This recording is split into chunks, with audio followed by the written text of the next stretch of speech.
jom rakaman Didik TV.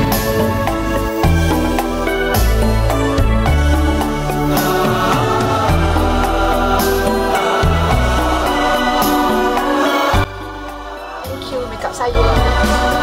Bersama saya penyampai juru isyarat yang sangat pakar hari ini. Dan tajuk Ikhlas dalam Kehidupan. Ikhlas itu jiwa yang murni, rahsia Allah di dalam hati terlalu sembunyi, tapi dapat dikesan. Inilah sebahagian sifat mahmudah. Assalamualaikum, salam sejahtera dan salam Malaysia Madani. Bersama saya Ustazah Aina, hari ini akan berkongsi satu ilmu dengan tajuknya Ikhlas dalam Kehidupan. Terusnya, mari kita saksikan sketsa tentang sifat riak, ujub dan syumu'ah ini.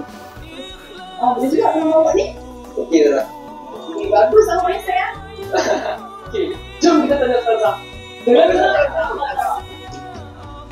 Ya, murid-murid, betul, tepat sekali. Jangan ke mana-mana, kembali selepas ini.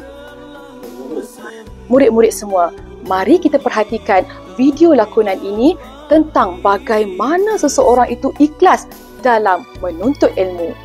Saksikan.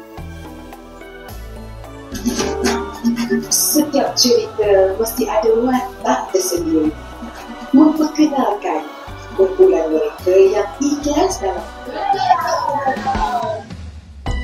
Ya, murid-murid, betul, tepat sekali. Mari kita saksikan video lakonan ini. Ini tempat ni, betul lah,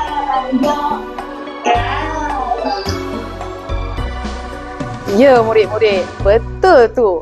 Jangan sekali-kali ada sifat riak, ujub dan syumu'ah. Sebut sama-sama, hati.